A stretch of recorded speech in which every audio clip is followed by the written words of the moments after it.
आपण last लेक्चरला functions बघितले होते. तुम्ही 12वीच्या त्या ह्याच्यावर फेसबुक ग्रुपवर काही जण जॉईन आहेत, काही जण नाही आहेत, त्यांनी लेक्चर बघितले असतील. तिथून रिमूव्ह व्हायचं. इवन मी रिमूव्ह करते तुम्हाला तिथून. ते लेक्चर ॲक्च्युली तुमचे नाही आहेत. हां, ते गेल्या वर्षीच्या मुलांचे लेक्चर्स आहेत.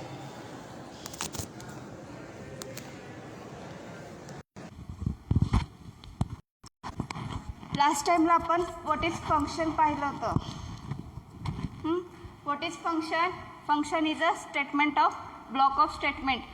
जिथं जिथं आपल्याला गरजेचं आहे तिथं तिथं आपण यूज करण्यासाठी स्टेटमेंट यूज करतो. मी तुम्हाला लास्ट टाइमला सांगितलं होतं what is function defining. Defining म्हणजे काय? जेव्हा आपल्याला कुठल्या स्टेप्स एक्झिक्यूट करायच्या आहेत, म्हणजे त्या फंक्शनमध्ये ॲक्च्युली काय प्रोसिजर होणार आहे किंवा काय प्रोसेस होणार आहे, हे आपण जेव्हा स्टेप बाय स्टेप हे डिक्लेअर करतो, राईट करतो, त्याला डेफिनेशन ऑफ द फंक्शन म्हणायचं. आणि जेव्हा फंक्शन डिक्लेरेशन येतं, कुठलीही गोष्ट असून दे, व्हेरिएबल असून देत, फंक्शन असून दे, क्लास असून दे, बिफोर यूज करायच्या आधी काय करायला लागतात? ते डिक्लेअर करावे लागतात. त्याला डिक्लेरेशन ऑफ फंक्शन व्हेरिएबल. मग जेव्हा फंक्शन डिक्लेअर करतो यूज करायच्या आधी, त्यालाच आपल्याला एक वर्ड आहे फंक्शन प्रोटोटायपिंग. फंक्शन प्रोटोटायपिंगमध्ये आपण काय करतो? त्या फंक्शनचा डाटा टाईप, म्हणजे ते फंक्शन कुठल्या टाईपनं आपण सेव्ह करणार आहोत ते. मग डाटा टाईप्स कुठले कुठले? वॉइड, इंटिजर, लॉंग, त्याच्यानंतर डबल, सिंगल, बरोबर आहे, ह्या याच्यात. आणि मग फंक्शन नेम, आणि त्याच्यात किती तुम्ही आर्ग्युमेंट पास करणार आहात. ते आर्ग्युमेंट फक्त नुसते राईट करायचे नाहीत, त्याच्यात विथ देअर डाटा टाईप्स काय असेल ते फंक्शन डिफाईन करायचे तुम्ही. त्याच्यानंतर कॉल बाय व्हॅल्यू. मी काय म्हटलं? रिटर्न व्हॅल्यू करावी लागते. कॉल बाय व्हॅल्यू आणि कॉल बाय रेफरन्स हे दोन टाईप पडतात फंक्शन कॉलिंगसाठी. फंक्शन कॉलिंग म्हणजे काय? जेव्हा जेव्हा तुम्हाला तुमच्या प्रोग्राममध्ये गरज असेल तेव्हा तेव्हा तिथं ते फंक्शन कॉल करायचं. मग ते कॉल करताना दोन प्रकारे करता येते. एक तर कॉल बाय व्हॅल्यू. व्हॅल्यू कुणाची? तर जे आर्ग्युमेंट्स म्हणजेच व्हेरिएबल्स तुम्ही तुमच्या फंक्शनमध्ये डिक्लेअर केलेत किंवा डिफाईन केलेत, हां, त्या व्हॅल्यू पास करायच्या त्याच्यातल्या. ॲक्च्युअली व्हॅल्यू मीन्स काय? आता variable num int it is a data type. Num is equal to 10 it is a value or data. ह्या छोट्या छोट्या मायनर गोष्टी आहेत त्या तुम्हाला माहीत पाहिजे. इट इज अ व्हेरिएबल और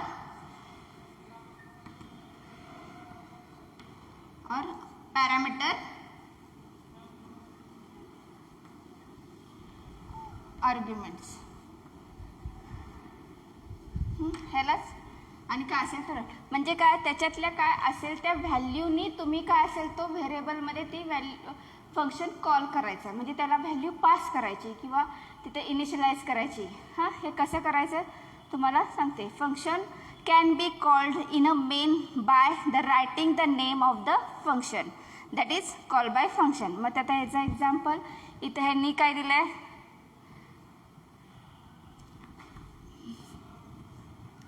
एक्झाम्पल बघा काय.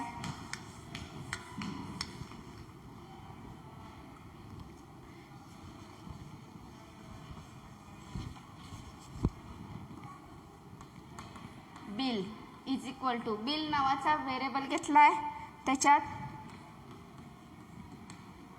Total underscore cost.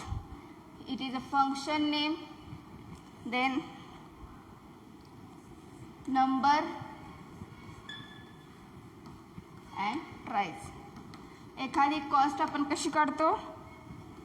तर त्याचा नंबर, किती प्रकारचे घेतलेत आपण आयटम, त्याचे नंबर, म्हणजे एकाच प्रकारचे जर तुम्ही 5 घेतला असाल तर ते 5 आणि त्याची प्राईस काय असेल ती, बरोबर आहे. तुम्ही 5 पेन्स घेतला आणि तो 10 रुपीजला असेल तर 5 × 10 50 रुपीज आलं. टोटल कॉस्ट 50 यायला पाहिजे. त्याच्यासाठी म्हणजे काय? नंबरमध्ये किती व्हॅल्यू आहे? 5 येणार, प्राईजमध्ये 10 व्हॅल्यू येणार. त्यानी फंक्शन कॉल बाय व्हॅल्यू. मग याचं परत एक example.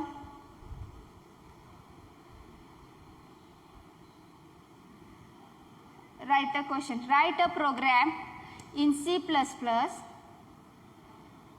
to calculate the square of inputted value by using function. काय करायचं आहे आपल्याला? स्क्वेअर हा काढायचा आहे. मग हा प्रोग्राम तुम्ही कसा राईट करणार? प्रोग्राम लिहिताना व्यवस्थित कॉल बाय व्हॅल्यू आणि कॉल बाय रेफरन्सनी व्यवस्थित लिहायचा. प्रोग्राम क्वेश्चन काय? Write a program in C++ to calculate the square of inputted value by using function. By using function म्हटलंय, सिम्पल नाही करायचं.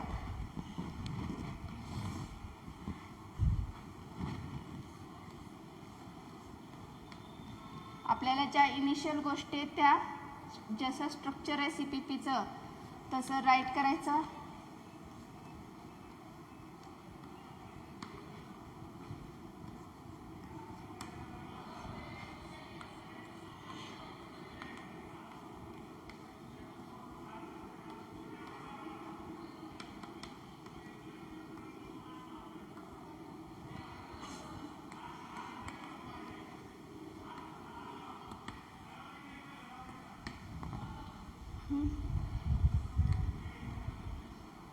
आता हे वॉइड मेन लिहायच्या आधी काय करायचं? आता आपल्याला स्क्वेअर काढायचा आहे, तर आपण स्क्वेअर एकतर दोन प्रकारे काढू शकतो. एक तुम्ही स्वतः फॉर्म्युला करून और मॅथमॅटिकली हिडर फाईल यूज करून. मी हिडर फाईल यूज करते, maths.h. आता फंक्शन प्रोटोटायपिंग. फंक्शन तुमचा स्क्वेअरचा काढायचा आहे, तर कसं करणार?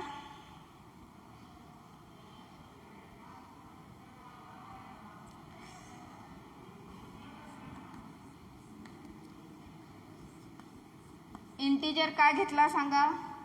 कुठलीही व्हॅल्यू नंबर कुठला इनपुट केला, 5चा स्क्वेअर किती? 25 येणार, बरोबर आहे. मग तो इंटिजर नंबरचा स्क्वेअर इंटिजरच असणार, म्हणून इथं इंट हा स्क्वेअर फंक्शनचा हे केलेला आहे. एक्स नावाचं व्हेरिएबल घेतलं. It is a prototyping.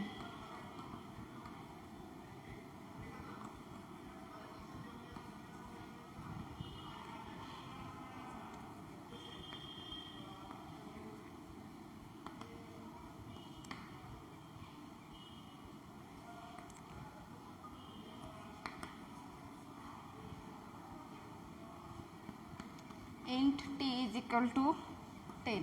आता तुम्ही म्हणाल इथं मॅडम एक्स घेतला आहे, इथं टी का? वेगवेगळे डिफाईन करायचे, पण त्याचं ॲक्च्युअल मिनिंग तेच असणार आहे.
Okay.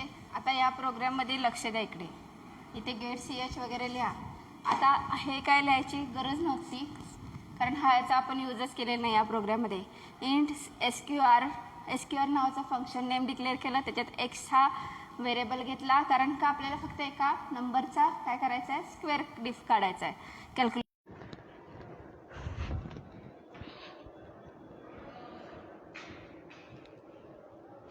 Okay. Int t is equal to 10. Int m is equal to SQR t. हां, इथं स्क्वेअरला टीची व्हॅल्यू पास केली, म्हणजे ती ही 10 व्हॅल्यू इथं पास करायची. त्याच्यानंतर हा ॲक्च्युअली आपलं फंक्शन डेफिनेशन, हे फंक्शन डेफिनेशन दिसतंय ना सगळ्यांना. फंक्शन डिफायनिंग केलं आहे. इथे या फंक्शनमध्ये ॲक्च्युअल काय करायचं आहे, एक्स इज इक्वल टू, म्हणजे इथं जो एक्स डिक्लेअर केला आहे तुम्ही, एक्स इंटू एक्स काय असेल तो, म्हणजे स्क्वेअर करताना त्याच व्हॅल्यूने 10 इंटू 10 100. हां, मल्टिप्लाय केलं, परत रिटर्न जी एक्समध्ये ही व्हॅल्यू स्टोअर होईल 100, ती रिटर्न कुठे करायची आहे, परत इथं जेव्हा कॉलिंग करतो ना टी, इथे व्हॅल्यू ती स्टोअर होणार 100. असं आहे फंक्शन कॉल बाय व्हॅल्यू झालं. रिटर्न स्टेटमेंट कशासाठी, रिटर्न हा कीवर्ड काय करत आहे, तुमची जी व्हॅल्यू कॅल्क्युलेट झालेली आहे ती परत तुमच्या फंक्शनला आउटपुट हे करण्यासाठी रिटर्न हे यूज केलं जातं. The value of specified by the return statement in C++ non-void function must be contain a return statement that returns a value. If the return statement is absent, then any garbage value is returned. एवढं समजलं. त्याच्यानंतर तुम्हाला एक छोटासा 3 मार्काला scope of resolution किंवा scope rules, मग त्याच्यात local variable, global variable and external variable हे 3 टाईप्स येतात. आणि स्टॅटिक व्हेरिएबल काय काय सांगितलं, ग्लोबल, लोकल आणि स्टॅटिक आणि एक्सटर्नल व्हेरिएबल. मग आता ग्लोबल व्हेरिएबल म्हणजे काय, तुमच्याकडे सगळ्या जणांकडे फेसबुक, तुम्ही काय करताय, कुणीही मला फेसबुकला रिक्वेस्ट पाठवावी, हां, हे जेव्हा तुम्ही पब्लिकली करताय म्हणजे तो ग्लोबल, म्हणजे कुणीही यूज करू शकतो, that is global variable. Local म्हणजे काय, त्यापुरतंच तिथं तेवढाच प्रोग्रामपुरतं मर्यादित. हां, आणि स्टॅटिक व्हेरिएबल म्हणजे काय, एखाद्या व्हेरिएबलला कॉन्स्टंट एखादी व्हॅल्यू असाइन करताय आणि ती प्रोग्राममध्ये रन केला किती वेळा तरी त्याची ती ओरिजिनल व्हॅल्यू म्हणून ती स्टोअर होती. जरी तुम्ही नेक्स्ट टाईमला अपडेट तुम्ही यूज करायला दुसरी व्हॅल्यू घेतला तर ती घेत नाही. ती स्टॅटिक व्हेरिएबलची जी, जेव्हा तुम्ही स्टॅटिक हा कीवर्ड हे डिफाईन करून हे करताय तेव्हा ती स्टॅटिक व्हेरिएबलची होती. आणि एक्सटर्नल व्हेरिएबल, एक्सटर्नल म्हणजे काय, आता तुमच्याकडं एकापेक्षा 2 प्रोग्राम किंवा आता आपण फंक्शन यूज करतो आहे, फंक्शनमध्ये काय होतं आहे, मेन फंक्शनमध्ये जे तुम्ही व्हेरिएबल्स घेतला आहे हां, आणि तुम्ही तुमच्या दुसऱ्या वेगवेगळ्या छोट्या फंक्शन्स तुम्ही जे डिफाईन केला आहे त्याच्यात एक वेगळे व्हेरिएबल घेतला आहे, ते ॲक्सेस करायला ऑथराईज करणे त्याला एक्सटर्नल व्हेरिएबल म्हणायचं. म्हणजे दुसऱ्या प्रोग्राममध्ये किंवा दुसऱ्या फंक्शनमधून तुम्ही तिथला डाटा ॲक्सेस करणे त्याला एक्सटर्नल व्हेरिएबल म्हणायचं.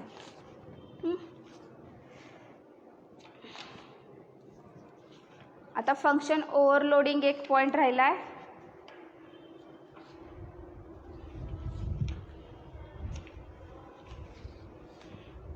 फंक्शन ओव्हरलोडिंग म्हणजे काय बघा, in real life many times we use the same name to perform a similar action.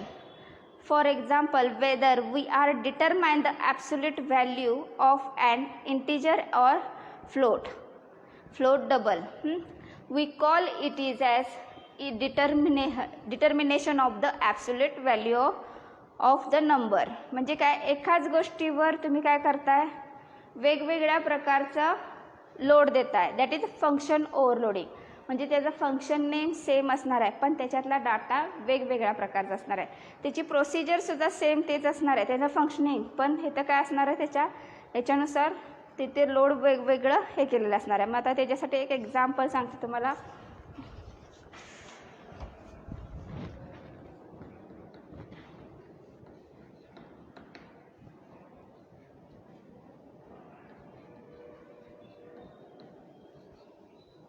आता तुम्हाला मी प्लस ऑपरेटर 11वीला पण सांगितलं असेल. प्लस ऑपरेटर काय करते, plus operator for using the addition of 2 numbers as well as plus operator using the concat the 2 strings. 2 string join करण्यासाठी आपण काय करतो, प्लस ऑपरेटर यूज करतो. म्हणजे 10 + 20 = 30, म्हणजे प्लस काय केला, ॲडिशन केला. पण जेव्हा hello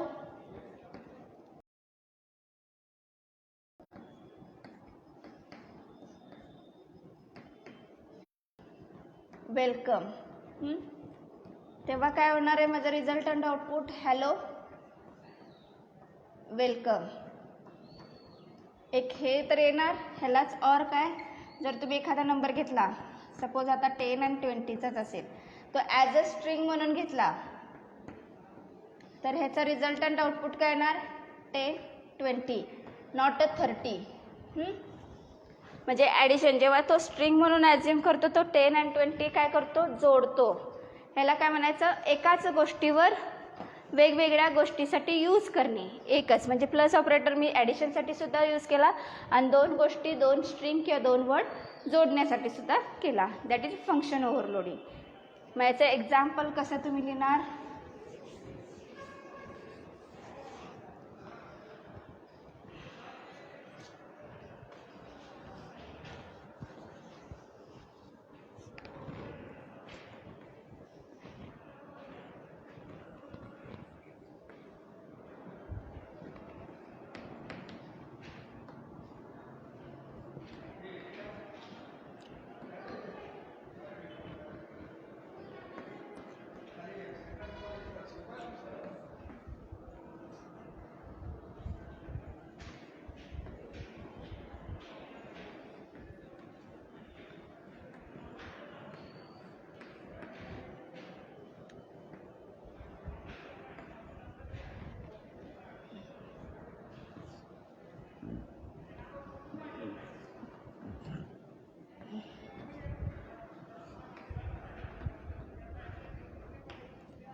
int abs int I, long labs long l आणि लॉंग म्हणजे याच्यात डबल ही व्हॅल्यू दिली आहे. म्हणजे ॲब्सोल्यूट नावाचा फंक्शन घेतला आहे, त्याच्यात फक्त काय केलं, इंटिजर लॉंग अँड डबल हे त्याची फक्त काय केली आहे, साईज, फंक्शनची स्टोरेज साईज कॅपॅसिटी और मेमरी साईज मी इन्क्रीज केले. त्यामुळे त्याच्यावर फक्त काय होणार आहे, ह्याच्यात ॲब्सोल्यूटला इंटिजरचा पण डाटा स्टोअर होणार ॲज वेल ॲज तो नंतर लॉंगचा पण करणार.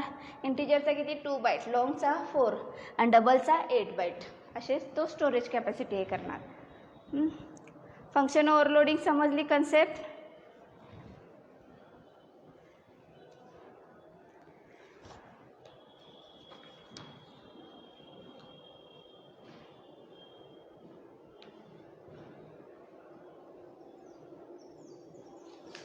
आता इनलाईन फंक्शन हे फास्ट ट्रॅकमध्ये घेण्याचं कारण का, तुम्ही डीपमध्ये फंक्शन ओव्हरलोडिंग जर ते 11वीचे लेक्चर 12वीचे बघितलं असाल तर असेल त्याच्यात.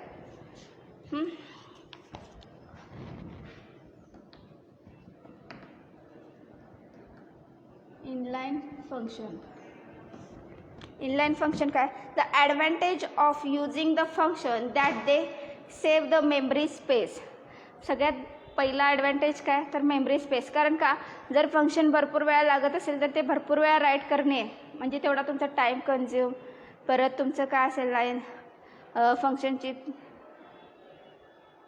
फंक्शनचं हे रिपीटेडली तुम्हाला तुमचा टाईम आणि मेमरी स्पेस, प्रोग्राम लेंदी होणार नाही. याच्यासाठी मेमरी स्पेस सेव्ह करतं. As the call to the function causes the same code to be executed, the function body need not be duplicated memory. When function is called, the certain amount of the time is spent on the passing the value, the passing the control, the returning the statement, returning the value, the returning the controls. To save this time, we need to instruct the C++ compiler to put the code in a function body directly inside the program. Inline function is function that expand in line when it is invoked. Invoked म्हणजे काय, that is compiler replacement. म्हणजे जेव्हा तुम्ही programme compile करताय म्हणजे काय, त्याच्यातले errors find करायला काय एरर आहे का, कारण का C++ is a case sensitive. त्याच्या स्ट्रक्चरप्रमाणे जर तुम्ही प्रोग्राम नाही राईट केला तर तो 2 प्रकारचे एरर देतो, एक लॉजिकल एरर आहे आणि एक it is a syntax error. Syntax म्हणजे काय, जो C++चा बेसिक स्ट्रक्चरचा आहे, सिंटॅक्स आहे, त्यानुसार तुम्ही काय करायचं, तो प्रोग्राम तिथे राईट करायचा. मग इनवॉक म्हणजे तेव्हा रन करताय तेव्हा तिथं तुम्ही तुमच्या कंपायलरला सांगायचं की आत्ता मला हे फंक्शनमध्ये हे कॅल्क्युलेशन करायचं आहे. That is function inline function. मग याचा सिंटॅक्स लिहून घ्या.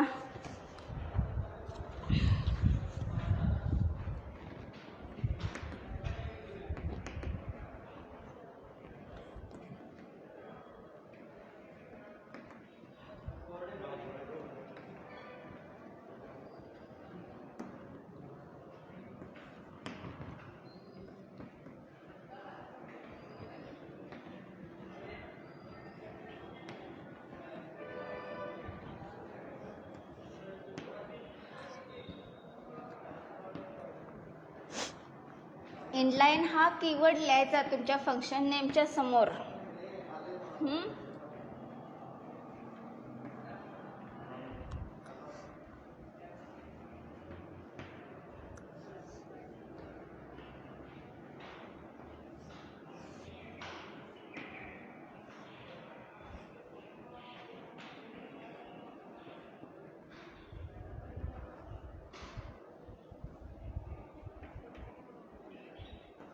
क्यूब कसा करतो आपण, 3 वेळा त्याच नळी कॅल्क्युलेट करतो.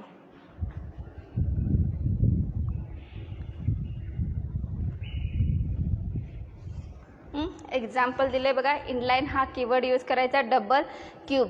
मग डायरेक्ट रिटर्न काय करायचं, इथे आपण म्हणजे काय दुसऱ्या व्हेरिएबलमध्ये व्हॅल्यू म्हणजे स्टेप स्किप केल्या की cube is equal to a into a into a, ही लाईन काय आपण स्किप केली आणि डायरेक्ट रिटर्नलाच म्हणजे कंपायलरलाच काय करताना कॅल्क्युलेट करायला तुम्ही सांगितलेलं आहे. जेव्हा तुम्ही तर व्हॅल्यू जर एखादी पास केली 3 इंटू 3 9 इंटू 3 27 तर डायरेक्ट तुम्हाला आउटपुटला देणार. कळलं एवढं. ॲरे आणि पॉइंटर सोपं आहे. मी तुम्हाला एखादा प्रोग्राम फंक्शन ओव्हरलोडिंगचा देऊ का.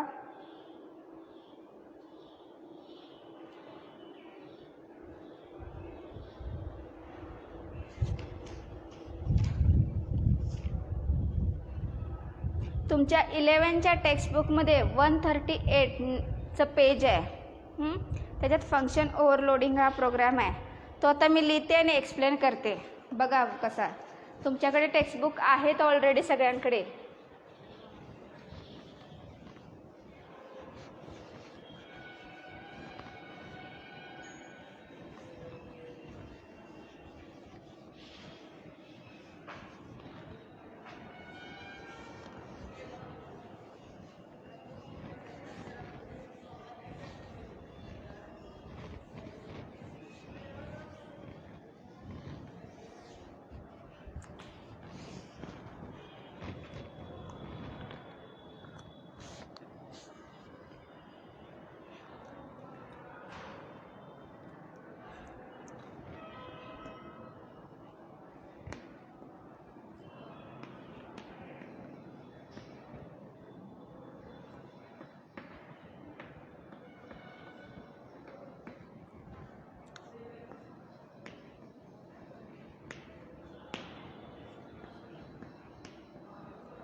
ओके, इकडे लक्ष द्या.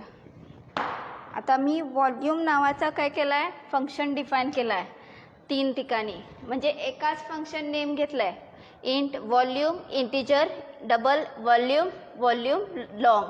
म्हणजे काय केलं आहे, व्हॉल्यूम फंक्शन नेम कॉमन घेतलं आहे, फक्त त्याच्यातले साईज, स्टोरेज साईज काय केले, मेमरी साईज इंटिजर, डबल आणि लॉंग केली आहे. म्हणजे त्याचं काय करणार, तो जर इंटिजरची व्हॅल्यू असेल तर तो इंटिजर फंक्शन कॉल करणार, जेव्हा लॉंगची व्हॅल्यू येईल त्याचं तेव्हा तो लॉंगची व्हॅल्यू हे करणार, आणि डबलचं असेल तेव्हा. मग मेन फंक्शनमध्ये काय केलं आहे, काय असेल ते व्हॅल्यू, व्हॉल्यूम ऑफ 10 ही तर व्हॅल्यू डायरेक्ट पास केले. त्याच्यानंतर लॉंगसाठी 2.5 अँड 8 आणि डबलसाठी एक 1001 अँड 75 15 अशा 3 व्हॅल्यू इनपुट केलेत. मग आता इथं काय करणार, तो जेव्हा पहिला येणार तेव्हा 10चं काय करणार, व्हॉल्यूम 10 × 10 × 10 काय असेल तो 1000 डिफाईन करणार, रिटर्न करणार. त्याच्यानंतर जेव्हा डबलचा व्हॉल्यूम कॉल करणार 3.14 आर किती आहे, आता इथं पहिला इथं किती घेतलं आहे आपण 2.5 आणि हाईट किती घेतली आहे 8, म्हणजे व्हॉल्यूम काय असेल ते, मग 3.14 × आर इंटू म्हणजे 2.5 × 8. ती जी काय कॅल्क्युलेशन होईल त्याचा आन्सर किती येणार 157.22595. त्याच्यानंतर जेव्हा लॉंग व्हॉल्यूम त्याच्यात काय करणार आहे मी, लॉंग एल इंट बी इंट एच म्हणजे लेंथ, ब्रेड्थ, हाईट असं डिफाईन केलं आहे. रिटर्न काय करणार एल बी एचला आता व्हॅल्यू कुठली घेणार तो, तर इथं आपण व्हॅल्यू दिलेत 1001, 75 आणि 15. त्या व्हॅल्यूचं तो काय असेल तो कॅल्क्युलेशन करणार, म्हणजे काय 1,12,500 हे त्याचा आन्सर येणार. हे प्रोग्राम व्यवस्थित बघा कसा कॉल केला आहे. प्रत्येक ठिकाणी वेगवेगळ्या इनपुट व्हॅल्यू केले आहेत वेगवेगळ्या, फक्त तो कॉल करताना फक्त सेम नेम दिले, दॅट इज फंक्शन ओव्हरलोडिंग. एवढं कळालं तुम्हाला. उद्या आपण लेक्चरला ॲरे आणि पॉइंटर घेऊ.